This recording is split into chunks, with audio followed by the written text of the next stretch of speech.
you doing? Just kind of chilling before the baseball game tonight, really.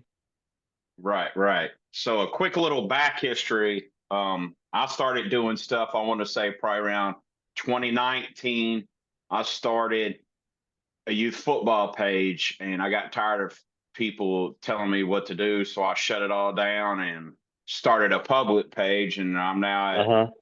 2024 and I'm at like 24.2 thousand on Facebook, a little over 6.6 on Twitter, and podcast, like I said, is a little over 8,200 downloads. And you're actually my third one of the day today. I've been Oh, wow. pretty steady. Busy. Yeah, man. You know how it is, man. Out here doing this type of stuff. It's the only way to be. We know no other way. Yeah. And you got to keep at it. I mean, I see so many people, like, they start to build up some momentum and then they slow down or they stop doing it. Like, man, I mean, it's a grind. You got to keep at it and keep that momentum going. No, definitely. Let's see. I woke up today probably about 4:30, and then I was at the gym by 7. Finished my workout at 7:45. Came home, drove downtown to the Young Center to interview Robbie Valentine, and then come back home. PRP's coach brought the trophy over. We chatted for probably 40 minutes in my basement. He left, and now I got you. Well, you've had some superstars on there today already. I'm trying, man. So, before we really get into it, I got to go back off what you said as far as like the grinding aspects and stuff like that go. Like, you can't quit. You Right. can't quit. Have you ever, in your journey getting into media and stuff like that, have you ever found yourself having a lot of thoughts of quitting? Well, when I was at Channel 18 and TV, I did, because of the hours. I had some young boys and I just got tired of not seeing them. So I did quit TV to go be more of a dad.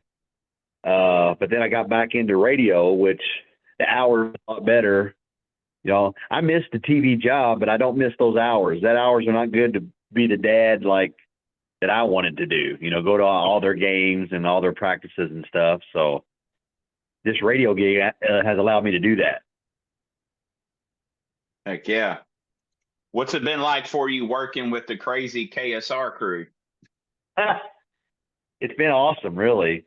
I mean, I kind of just joined him I was a fill-in guy for a couple of weeks, and then it went into a couple months. Next thing I know, I'm full time. So it's been a blessing, really, for me, because like I said, I just quit TV.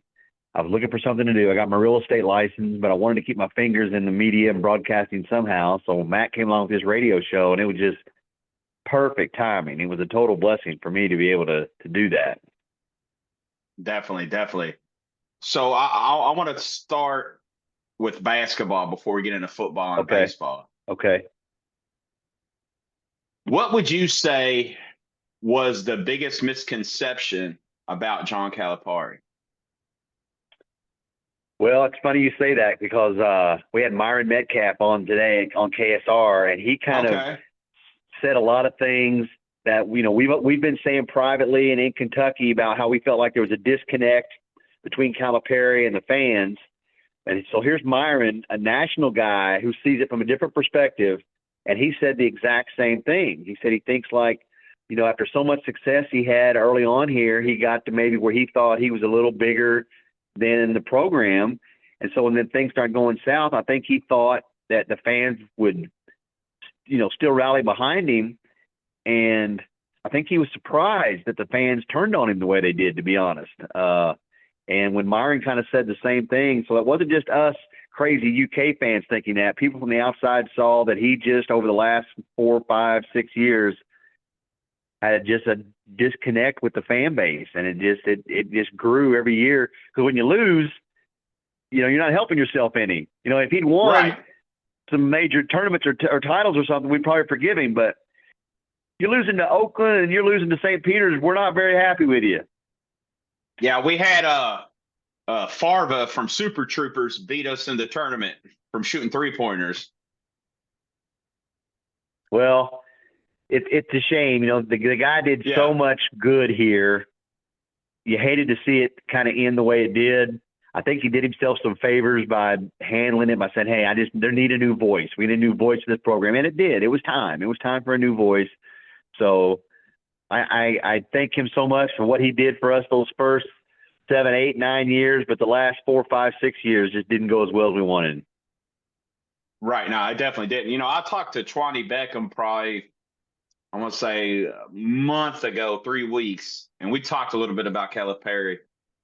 And people forget like how many championships like we actually could have. Like if you think back to West Virginia, okay, we went like what 5 for 23, 6 for 22 from 3-point line, or worse than that. Yeah. Lost by 6. If they beat West Virginia, there's nobody would have beat that team. And then you count Wisconsin. You play Wisconsin 9 more times, we're going to beat them. That's another championship. And then you count Connecticut, losing to Connecticut. I mean, you're looking at potentially, I mean, that's always hearsay, but easily 4 to 5 championships. That '09 team, the John Wall team, arguably was probably his best team that he had. And they didn't even make it to the Final Four, but they were the best team. Was it Elite 8 or Sweet 16? Yeah. 2015 team, maybe the second best team he had. They didn't win a title. And his 2017 with Fox, Monk, and Bam, they could have won a title, and they didn't even get to the Final Four. So you're right. You had those teams together. The team that ended up winning it was maybe his third or fourth best team, but they won the title that year. That you mentioned that 2014 team that made the championship game. They wasn't one of his best teams, but they got on a run, man. The tournament is so random. Yeah. Nobody would have thought that 2014 team would ever have made it to the championship game, and they did. And some of these other teams, like John Wall's team and the Fox Monk Bam team, they should have had a chance to win the title. They didn't even get to the Final Four. Right. Now, let me. I'm trying to remember. Didn't they play North Carolina within like the first or second round that year? You talk about Fox, Monk, and Bam? Yeah. It was the Elite 8. They got to the Elite 8. They were the two best teams in the country in Memphis. Yeah, and I'm like, they played in Memphis. Now. And it's just the way the draw worked out. The two best teams met in the Elite 8, and whoever had the ball last was going to win that game. They got the last shot. They won. So, but that team could have easily won the championship because North Carolina did win. They won the title that year. Yeah.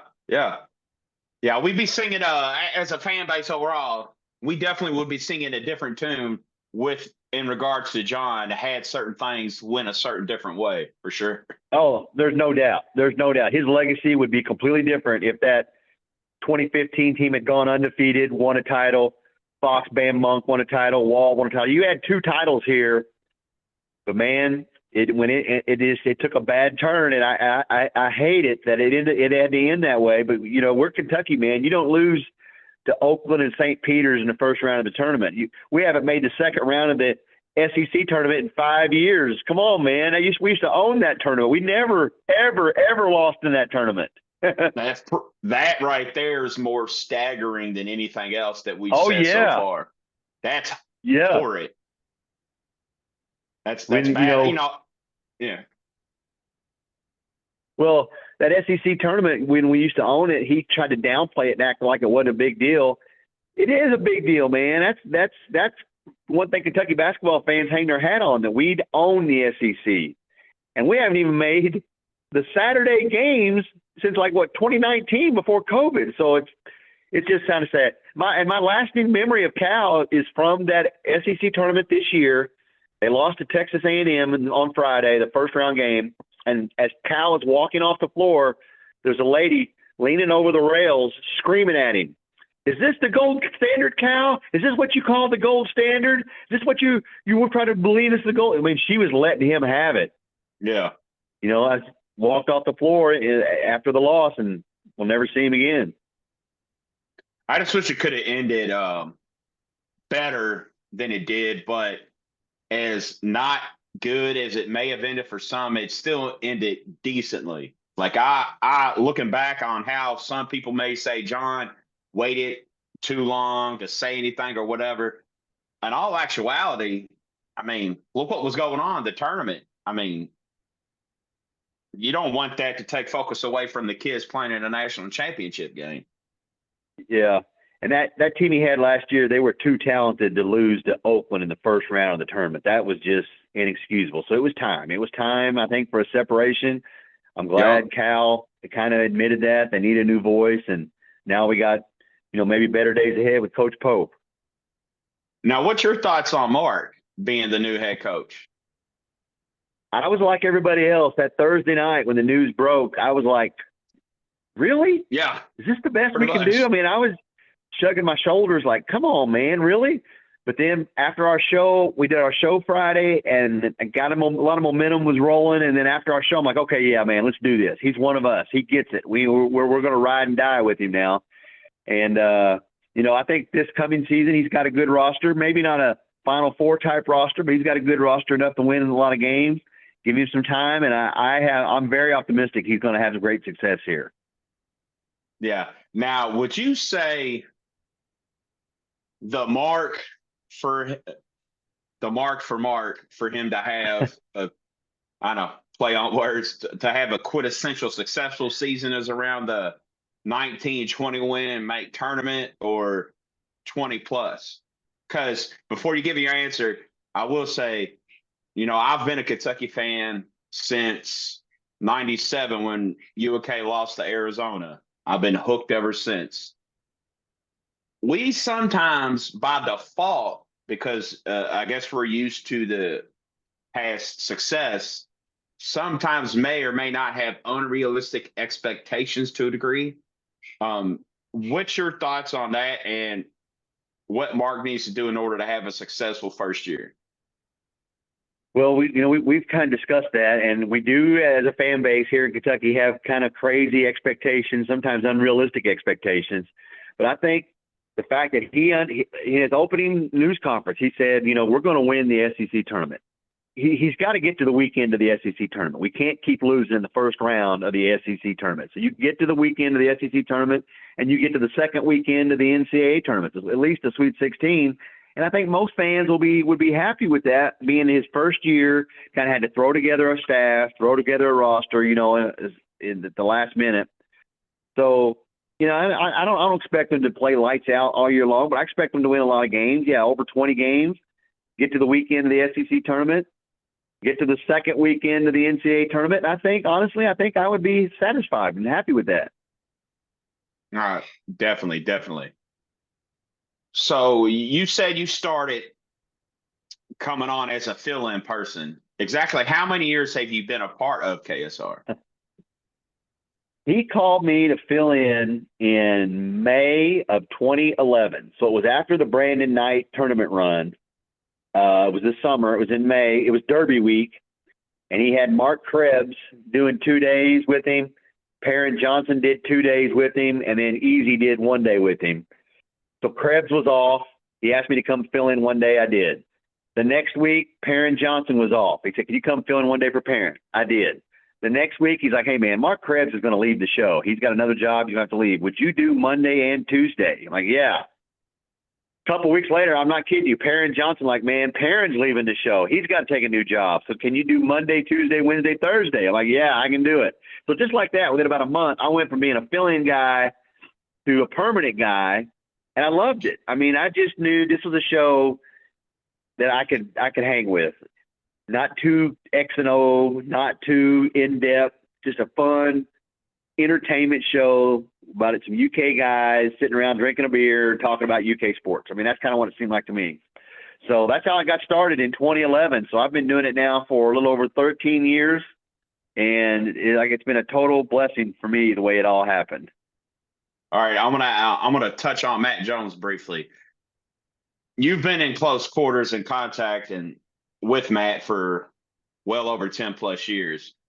Oh yeah. Given everything you know about Matt and stuff people don't know about Matt that and everything that people continuously say about Matt, what would you say, in your personal opinion, is the biggest misconception of Matt Jones?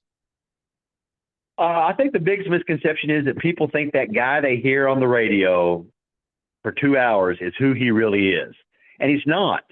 The 2 hours, he's the host of a show. He's trying to be entertaining. It's an entertainment show. He's trying to be funny. He's trying to, do things that'll make the show better. And maybe make him even a little controversial, just to try to draw some attention to the show. That's not who he is when the show's over. He's Matt. I always say he puts his Matt Jones hat on to the show. After the show, he takes his Matt Jones hat off, and he's just Matt. He's just a guy we're just hanging out with. So that's the biggest misconception, I think, especially when it comes to the political side of it.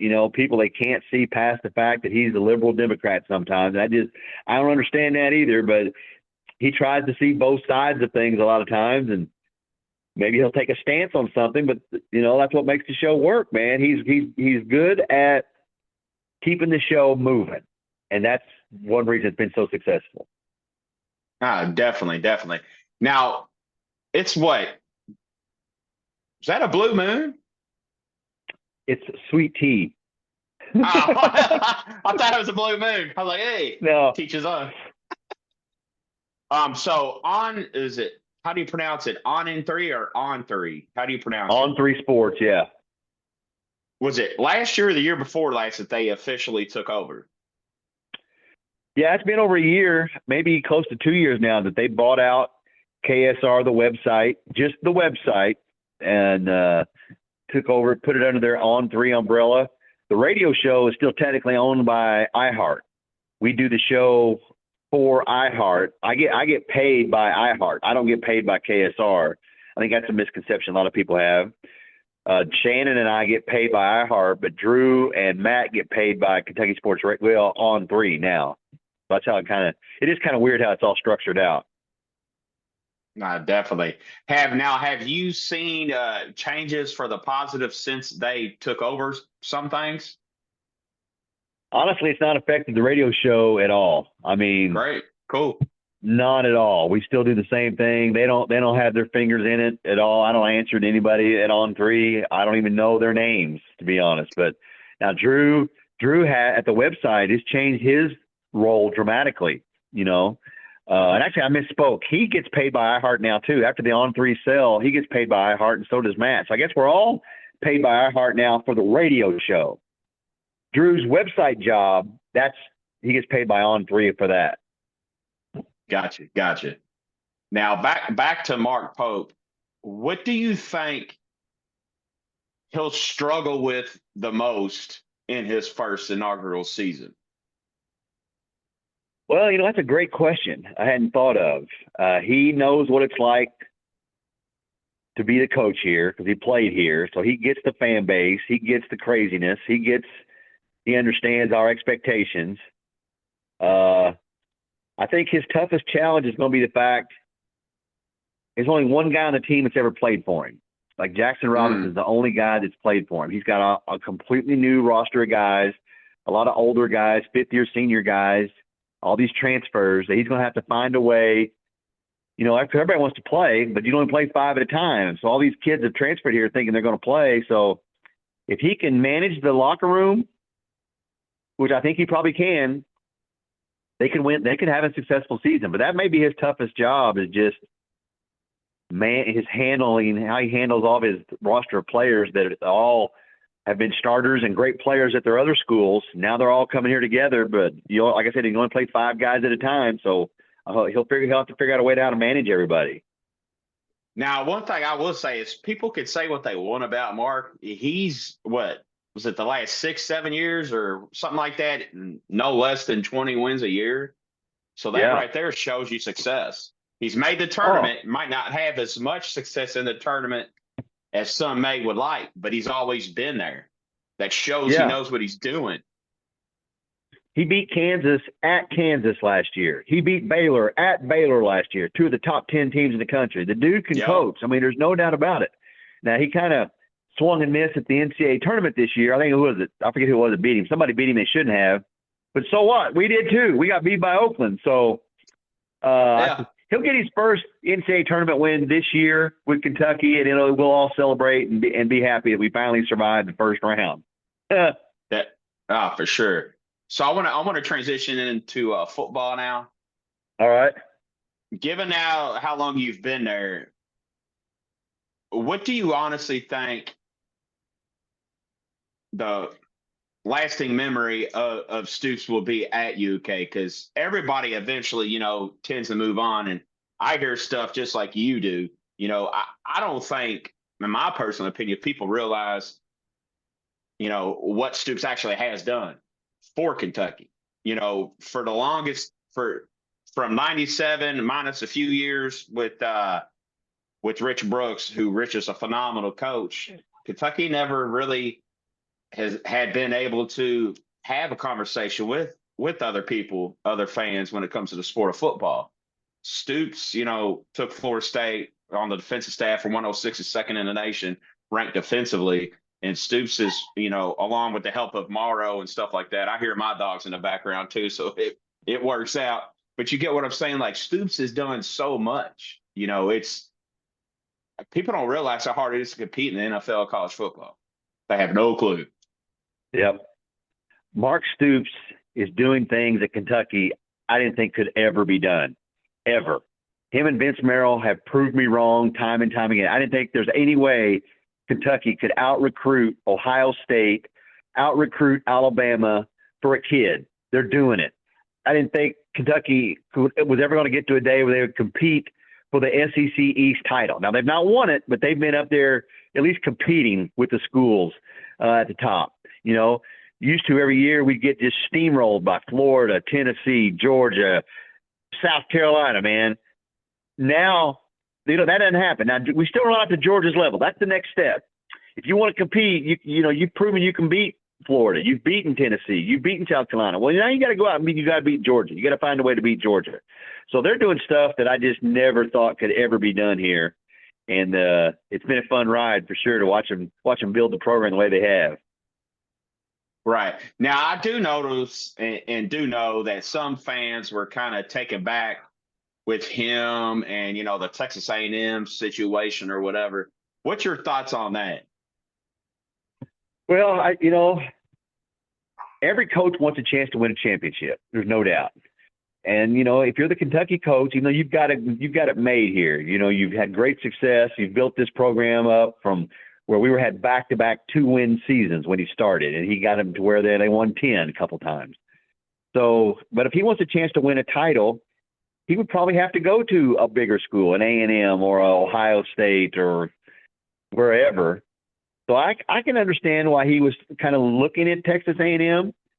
But the thing about Stoops, a lot of people don't realize he's got a very, very successful bourbon business going right now. I mean, he could walk away from coaching right now and not miss a beat money wise because his bourbon business is taking off. Yes, him and some partners, they've been very smart buying these barrels of bourbon and manufacturing it.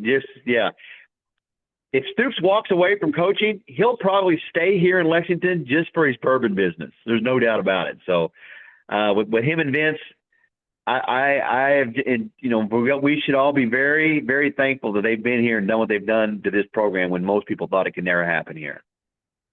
Right. Now, let's say Stoops leaves after this upcoming season. Who in your mind would you want to see potentially be the next head coach? Well, that's a great question. I used to think, Neil Brown was maybe in the conversation, but he's kind of struggled a little bit at West Virginia in the last couple of years. If John Sumrall has great success down at Troy, I can see Mitch Barnhart maybe wanting to talk to him. Because it takes a special guy to come here knowing that, basketball a lot of time gets most of the spotlight. We're the northernmost school in the SEC. I don't think they would give it to Vince. He has zero coaching experience. But you know what? Mark Stoops didn't have any head coaching experience when he took that job. He's lifelong assistant coach. So I don't know. I think that the Stoops maybe he's got another 2 or 3 years left in him before he maybe decides to ride off into the sunset. But I'm glad he's here. That's for sure right now. 100%, 100%. Who do you think has? Let me rephrase that. Who do you think needs to prove themselves the most this upcoming football season as far as when it comes to players? Well, we got a new quarterback. Brock Vandergrift, the kid that transferred from Georgia. So he'll be our starter going in. Got a new running back that transferred in from Ohio State, Chip Trainum. So those two guys are the big focal points, and they're brand new players. Receivers, Dane Key's back, Barryon Brown's back, Anthony Brown Stevens will probably be that third row. They're good there. Tight end, they've got some really good tight ends. Offensive line got some guys back from last year, so the offense still should be set. Defense, I'm worried about them a little bit, especially at middle linebacker. I mean, they got the Dumas Walker guy. That's not his real name. Dumas Johnson, that transferred from Georgia. He'll probably start one of the spots. Derek Jackson will probably start the other one. They're a little thin at defensive line and a little thin at linebacker. If they can get some good quality depth there, or some guys maybe step up, I think they're going to be just fine. Definitely. What do you feel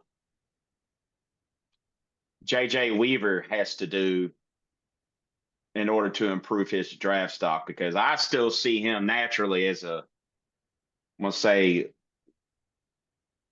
high third, mid second, just based on his natural abilities. Last year before the season, he was the guy I picked to have the breakout year on defense. I just thought this was going to be his year to have a breakout year.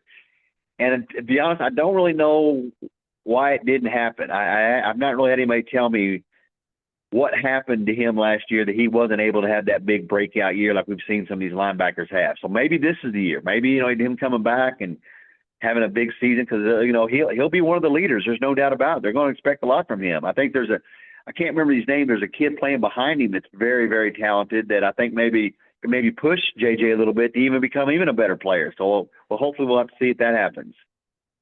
Definitely. How long do you see yourself doing media? I think I'm going to do it until somebody tells me I can't do it anymore. I mean, I don't do TV anymore. I'm just all radio, which is perfect. The radio show's over at noon. So at noon, I can do my real estate the rest of the day, or I can be a dad the rest of the day, go to my kids' games. I don't miss any game on the road or home. I'm always there. But he's going to be a senior next year, and he's going to play college ball somewhere probably. So I'll probably be on the road watching him play and maybe miss some UK games in the next couple of years. But as long as Matt does this show, I want to be sitting in that chair right beside him, because it's been a blessing to my family, and if nothing else, it's been fun. I mean, I've enjoyed just doing it. They pay me to go sit and talk to my buddies every day. I mean, I think that's a pretty cool job to have. Yeah, no kidding. What do you think is I'm going to ask you one more misconception question. The biggest misconception about being in media. About being what? About the biggest misconception about being in media. Well, the biggest misconception is they think just because you're in the media, you make a lot of money. And let me tell you something. When you're starting out, the money stinks, the hours stink, you work nights, you work weekends, you got time away from your family, time away from your kids, and everybody thinks you make all this money and you're rich. That is the biggest misconception. So every time I go talk to classrooms full of students, that's the first thing I say. Hey man, you ain't gonna get rich in this business. You're gonna work crappy hours. You're gonna have crappy money, and so you got to marry somebody that makes a lot of money to survive. That's the whole key to it, because it'll eat you alive unless you just absolutely love what you do. Now, after you've been in it as long as I have, excuse me, the money gets a little bit better because you get to do some endorsements. You make as much money doing endorsements and commercials than you do doing the radio stuff in our position. So that's where the money's at. Oh, definitely endorsements and stuff like that. What's the craziest thing you've ever seen on the road doing a KSR show? Well, there's been several stories that we can't even mention, I don't think, right now, Corey. Okay. The craziest thing. Well, we do have a good time. We go all across the country following Kentucky. We've been in a lot of crazy towns. We spent a week in Iowa for the Iowa caucuses. We went to Philadelphia for the Republican convention. We went, when the football team plays in Florida, we go down there to Jacksonville. I mean, we've been all over the country. We've been to New York, we've been to Canada. We've been to a lot of karaoke bars and a lot of late night it's some little hole in the wall bars and stuff. But those are my favorite times. I mean, the road trips are tough with KSR, man. We pee when Matt wants to pee. We stop when Matt wants to stop. We eat where Matt wants to eat. I mean, so we all kind of know what the situation is once we get in that car and head out on the road somewhere. I bet. I bet. Y'all got any upcoming things coming up? Like, I wouldn't say necessarily side shows or anything. Is there anything coming up that y'all going to be involved with soon? Well, Matt is gone this whole summer for 2 months. So the show's kind of falling on the shoulders of me and Drew and Shannon to kind of carry it till he gets back in August. He'll be back in time for football. I know he's talked about taking all of us to the Kentucky Texas All-Star football game down in Austin, Texas. That's probably the next big trip is the football game down in Austin, Texas. And then we'll probably just wait till SEC tournament again in Nashville next year and hopefully make a decent run in the NCAA tournament. Oh, definitely, definitely. What advice could you give to somebody out there that's wanting to get into media?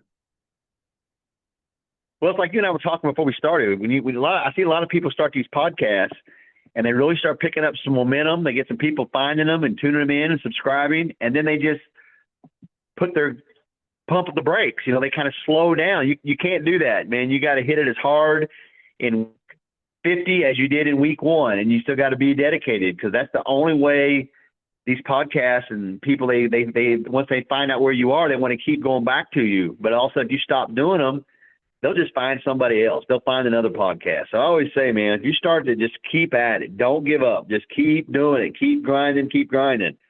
And for the people trying to get in TV and radio, man, it's hard. I mean, there's not a whole lot of jobs out there for people to get to, and you got to be at the right place at the right time sometimes and just get lucky. Like I got very, very lucky when I came to Lexington. Happened to be at the right place at the right time for Channel 18. Then I was at the right place at the right time when Matt was looking for somebody to fill in on his radio show. So it's hard because, like I said earlier, the money stinks, the hours stink. You got to love it. You got to love what you do to be able to survive in this business.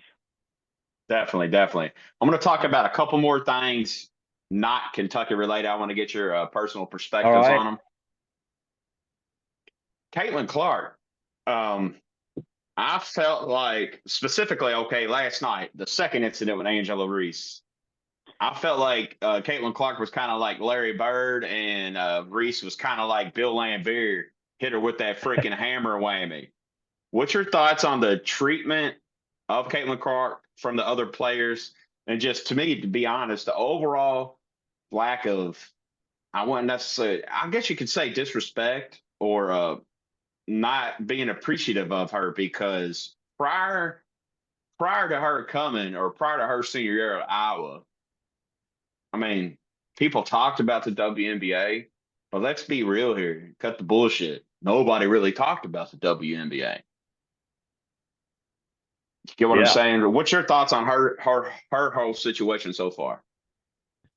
Well, I think the older players, just for lack of a better word, are just jealous. They're just jealous that this young girl, a rookie, is getting all this attention and bringing all this excitement to the game when they should be embracing it. Because like you said, nobody paid attention to the WNBA, but now you try to go to the Indiana Fever game in Indianapolis, the tickets that used to be $30 are now $130 just because she's playing for them.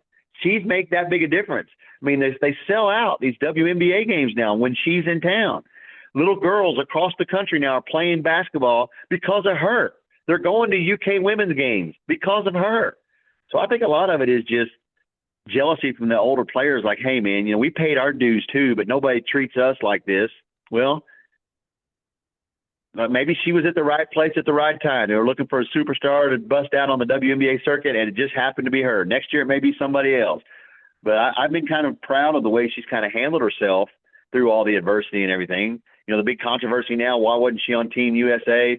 And they said, well, they thought she'd be a distraction. I mean, that's bullshit right there. I mean, it really is. It is. It definitely is. To say not have her on the team just because they thought she'd be a distraction. You put her on the team because she's a good player. Too, like, if you look at all the people that are on the women's USA basketball team this year, they're going to Paris, I think it's in Paris this year, isn't it? The Olympics. Oh yeah, the Olympics are in Paris. Yeah, Okay, so look at all the 11 to 13 women that are on the team.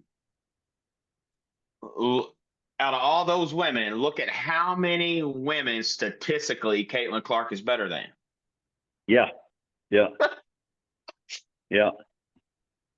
She's earned it. She deserves it.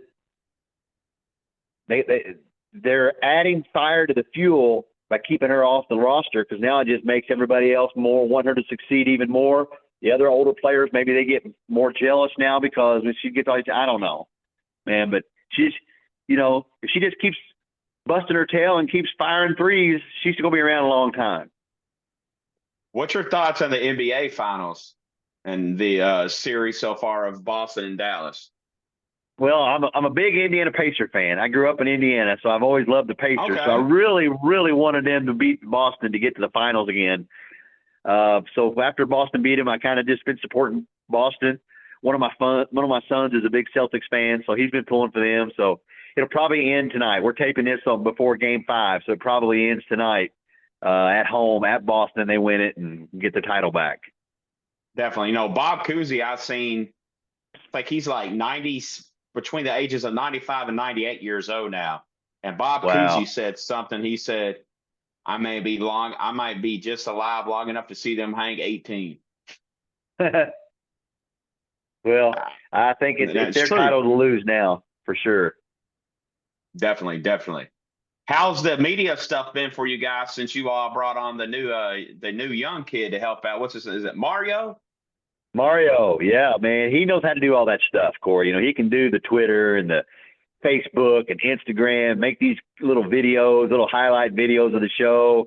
He goes with us when we go on the road to do these little pop-up shows we're doing this summer. He'll shoot some video and some pictures. He's good. He's very good at it. It adds another element that I think we've been missing from the show that a lot of the bigger national shows have and we did not have. But so now we adding that element, I think just makes it a little more enjoyable for people maybe to keep up with us. Definitely, definitely. Do y'all have any upcoming shows that you were talking about that y'all traveling to in Louisville? Uh, I don't think we've got any coming up in Louisville. We've got one in Whiskey Thief, which is there in close to Shelbyville, right? And kind of in between you and me right now. We've got one down at Dove Run Lake coming up the end of this week. So we've got these little pop-up shows going all over the state. Most of them around Central Kentucky area. So hopefully maybe you can come out and see us sometime. Hang out with us a little bit. Man, I'd actually love to do that. Side note, my second cousin has been the celebrity letter for basketball, I think twice. Once for sure, and maybe twice. Josh Hopkins, he's a pretty decent friend of the show. He knows Matt very very well. I'm also the only UK fan out of both of my families, other than my father's third wife. But I mean, does the third one really count? Does the third one really count? Like, so I get a lot of shit for that. And then for all the U of L stuff that I do. But one thing I try to tell people, a person like you can understand this, man. When it comes to trying to break into a hard universe that is media, you go where you're allowed. You get what I'm saying? And like, Oh, I'm yeah. fortunate. I'm fortunate that U of L has allowed me around basketball, baseball, women's basketball, football. I definitely want to do Kentucky. Obviously, you should see my basement. That's besides the point. But I've interviewed Beckham, Mills, now Wandell Robinson's father, David Jones, that played at UK back in the day, Leroy King, Alfonso Smith, Ridge Wilson, Cameron Mill. I got great relationships. It's just have yet to be able to crack that egg on the shell of UK, but I know it's going to happen soon. So I definitely can't wait when it does happen. I know that for sure. Just stay at it, man. It'll happen. Like I said, you can't quit. You just got to keep doing it. And people, once they find you, they come back to your show and want to hear the next episode. See who you got the next time. Yeah, a little off topic. I recently interviewed Buff Bagwell. I don't know if you watch wrestling. Are you familiar with like NWO and WCW? Not too much. Not like Matt and Shannon. They love it. I don't know too many of those guys. I could probably talk to them about it, and they would exactly know who that is. Yeah. Man, so I want a couple more questions. I want to get a little personal. What's the hardest thing Ryan has had to overcome in his life? Well, that's easy. I've been divorced twice, and Oh divorce shit! sucks, man. I didn't know. Yeah, it's awful. I've been through two divorces, and it's just awful, especially when you have little kids at home and it's just tough to deal with. So, I'm still trying to recover from the last divorce, and it was 2.5 years ago. So it's tough, man. I mean, I got other people that reach out to me. They know I've been divorced, and they're like, "Hey, man, what'd you do to help to survive and get by?" And I said, "Well, I started going to church pretty regularly, and that helped me more than anything. And talked to my pastor quite a bit, and that seemed to help." So, if anybody going through what I went through, and it's not easy, but life gets better. That's why I keep telling people, just hang in there, because life does get better. At some point, life will get better for you. Now, me personally, I've been with the same woman. I want to say 10 for sure, but I want to say 11 years and 8 years of marriage. 8 years of marriage this coming August. Yeah. Nothing's ever perfect. No. Nothing. No. But she's a good woman, and I feel like I'm lucky at the end of the day, and another thing with me personally, when it comes to that, my parents divorced when I was 2 years old. So I'm fortunate in that regard because I don't remember none of it. I don't, nothing. Yeah. Yeah. Would you Yeah. say that's the hardest part of it, is your children having to go through that? Because that's one thing that people don't realize, is when you do break up with somebody or you do divorce, the kids go through it with you. Yeah. It's tough, especially if they're little kids. Like you said, you were 2 years old, man, and now they got to separate. Well, why is mom in one house and why is dad in another house, and all that dropping them and picking them up and shuffling them back and forth. I mean, I know it has to wear on the kid as they grow up, and I still worry about that to this day. And my kid's now 26 years old, and I worried about how he handled all that. We were bouncing back and forth all those years when he was in school. Yeah, it definitely don't make it easy. All right. One more question. All right. Who would you cheer for if it wasn't be Kentucky? Who do I cheer for? What? If it wasn't Kentucky? Oh, well, we had this question one time on KSR. Like, if you had to take away Kentucky, who would you Okay. cheer for? I've always been a little partial, for whatever reason, to Western Kentucky and Eastern Kentucky. So if I had to pick a program that I would probably going to go all in on, I got an EKU shirt now, as a matter of fact. So I would probably pick Eastern, actually, as my team that I love going down there. I go down there every year to watch a football game. I go down every year to watch a basketball game. I kind of enjoy it down there. It's only like 30, 45 minutes from my house. So I would probably pick EKU. Yeah, definitely. All right. So I just realized one subject I did not touch on. I got to touch on it before we leave.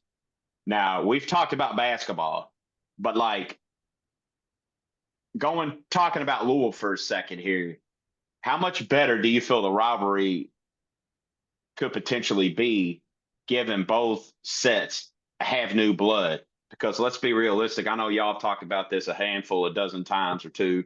Like, it hasn't really been a rivalry in the last, what? I mean, let's be real here. Other than the time between 2012 and 2014, you know, um, don't you feel it's good that it could have the potential to be a rivalry again in the sport of basketball between the two schools? It's better for Kentucky and it's better for Louisville if they've got that rivalry going. Like when Calipari and Patino were there, I mean, it was awesome. We've had those great moments when those two guys were both there. But when Kenny Payne was there the last couple of years, with Calipari being in Kentucky, there was, you wanted to win, but Kenny used to be one of us. We liked Kenny. We didn't want to rub it in his face. But now I think with Kelsey there at Louisville, I think he's going to stir the pot a little bit. He won't be afraid to, say some things to stir the pot. And I think Mark Pope, the way he is, he'll be able to talk a little smack about the rivalry because he lived it. He knows what it's all about. I think Coach Brom in football, I think he's going to get Louisville football back good again. And with Stoops being there, I think those two guys could probably get the rivalry going a little bit more. So, yeah, I think both sports, the rivalry should get back where it's supposed to be with these coaching changes that we've had. When Ryan's time on earth is said and done, how does he want to be remembered? Just that I was a good dad, a good guy, and a good dad, and I'll be happy with that. You know, plus the all-time stolen base leader at Kentucky Wesleyan College. So put that on there. Good dude, good dad, all-time stolen base leader at Kentucky Wesleyan College, and I'll be happy that I have that as my epitaph. That's why they called you a Kentucky Wesleyan legend. I think that's what somebody said on Facebook. Yeah. My greatest thing in life is just my boys and being a dad to them. So that's what it's all about, man. I'm glad you said it because I got two kids myself. My oldest just graduated high school from PRP here in the south end of Louisville, and my youngest is becoming a first grader next year at St. Paul's. Wow. Yeah, and kids are the greatest gift. I swear to God they are. I don't think anything could ever be greater. It's not. The most frustrating gift, but the greatest gift. Being a dad, it is the greatest gift God can give us, and it's also the hardest gift God can give us because it ain't easy to be a parent, especially to teenagers, as you know. It's definitely not. Ryan, I don't want to keep you anymore, man. Hopefully you enjoyed yourself, sir. I appreciate the chat, and I look forward to chatting with you again soon, man. You take great care of yourself. Anytime, Corey. I appreciate it, man. I appreciate you having me.